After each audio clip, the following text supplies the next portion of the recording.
even though no sound was made between the two.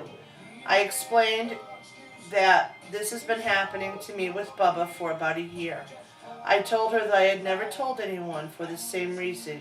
People would think I'm crazy. Okay, a few things I do want to add. They mentioned Ada in here. That's Sylvia Brown's grandmother. Remember that because we'll be talking about that. I want to mention my mother by name, Mary Bazzaio, who passed away in 1993. Very suddenly. Yes, I also want to mention my grandmother Ruth Balch, who has also passed away. In this story, I mentioned my daughter, which is Amanda, and her dog, Cocker Spaniel named Mandy Girl. So just so that people know who I've been talking about. Now, I'm going to have my book, my book, All Pets Go to Heaven, autographed by Sylvia Brown when she comes to Hartford, Connecticut on June 14th. She will be here live from 2 o'clock to 5 o'clock at the Convention Center. Go to www.sylvia.org to find out more information about that. And let's moving on to Sylvia Brown and what this show's about. Sylvia Brown, Mission Life Entities, and Mystical Travelers. And the following... That's this book here. Mystical Travelers is about Sylvia Brown. The other side is made up of different levels, just as Earth is. What's wrong with us tonight? On the other side, we can easily travel from one level to level, just as we would travel from city to city here on Earth. The fifth level of the other side is a domain of what are known as mission life entities and mystical travelers, along with researchers, scientists, and certain types of counselors. This level has a lot of diversity and movement, as does the sixth. Many entities here multitask with other levels and even interchange levels depending on what they're doing. What are we doing? A sample of every song in the list? Yeah. Just let it play. Conversely, while all levels have interaction and some inhabitants change their areas depending on what they're doing, the third and fourth levels contains those who don't choose as much diversity as those in the fifth and sixth levels do. Would you like me to read the next paragraph? Okay, we do paragraph at a time. There aren't as many mystical travelers as there are mission life entities. And compared to the other side's population, there really aren't that many mission life entities at all. Both types of souls are now trying to fulfill a chart dictating that Mother God be brought into the foreground in religion after being suppressed for so many centuries. The way you can tell these entities is by their search for spirituality and by the fact that they step away from the crowd. They come to bring humankind back to the reality of God, of what God's all about and what we are here for. Like Joan of Arc, they are on a mission or have a focus to bring about what's right, no matter what the cost to them might be. This doesn't mean that everyone who's been martyred are mission life entities, but the chances are great that anyone who dies or even lives for a greater good is one. A mystical traveler, however, always creates a better understanding in the spiritual arena. Such an entity will go to any planet or galaxy where they need to bring about the understanding of God, love, and a journey of life in the hereafter. Jesus Christ was a true mystical traveler, and it doesn't diminish him by saying that there are others here on earth today, just as they've been since the beginning of humanity. Similarly, each religion has its own spokesperson. Through their lives and writings, Buddha, Muhammad, and countless others have tried to bring about a greater good. Mission life entities start out not necessarily spiritually at all, but they all move into that area, wanting to help people, and they come in with the knowledge about God, goodness, the other side, or just having humanity in general. It is like when Martin Luther King Jr. said, "I have a dream."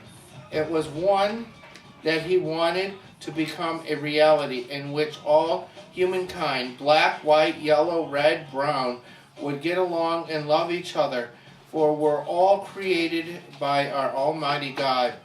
Not to be negative, but notice how many of these entities suffer a lot or even give up their lives. While sometimes they see and feel so much that their lives are full of great anguish. Mission life entities and mystical travelers may feel somewhat reluctant after they get down to earth because their lives are often up for grabs. This doesn't mean that they don't have a chart. It's just all over the place. They're out there helping, traveling, speaking, and writing, using any type of media to get their message out. And make no mistake about it, they charted this life for themselves. Also, once this is imprinted on a soul, it can't be taken off. Only once have I ever heard of it being taken back, and it was done to a person I happen to know. Nevertheless, this was the only time I've ever heard of that happening, because being a mystical traveler or mission life entity takes a great commitment on that individual's part. Now, if such a person is always a pure white entity with advanced soul dedicated to good, why was one person removed from the advanced souls? Wait a minute. Why was this one person from this pursuit? I'm not sure, except that, as unusual as it sounds, this person defaulted on their promise to God. I agree that 1 out of 1,000 is abnormality and Abnormality. Sorry, but in all life there are flukes that we learn from. Apparently, this individual was worried about how their life was evolving, but pride and ignorance took over, and they began to sink into self-deception. If you want to become a mission life entity, you can do so by asking God. But this means to give up your life to Him, and your love affair with Him begins very intensely. If and when you do, you might find that you're called on to perform for God. But what better way to spend your life here? This doesn't mean that you have to join a convent or go sit on a rock somewhere. It means that one way or another, you're going to do God's will. Please note that you're either a mystic traveler or not. This is something that's imprinted on a soul and can be requested while you are here on the earth plane. Okay, the next format is a new segment called UFO Chronicles. Real quick, we sent out 55, There's more like 58. 58 notices out Including MUFON. agencies and government agencies and organizations, and everybody has known about the UFOs over the city Yeah, of all about the Torrington. current events with the recent sightings of spacecraft hovering and being present over the town of Torrington. Strange noises. We just heard something. You've actually seen something. I've had a lot of people come up to me and talk to me about these. Nobody wants to go on the record, and MUFON is requesting somebody who has seen these things, their name. They got to go on the record. Confidentiality is not Going to work one of with their MUFON. things. But if you should want to forward stories and stuff to us, we will air it. We will tell about the stories, but we will keep your name, your address, or anything else We will do a confident. confidentiality. But MUFON is looking for people in the Torrington area, around the Torrington area, that have had these UFO sightings that are willing to step Those forward. recent that were downtown over the towers, the cigar-shaped object, or the glowing object in the horizon.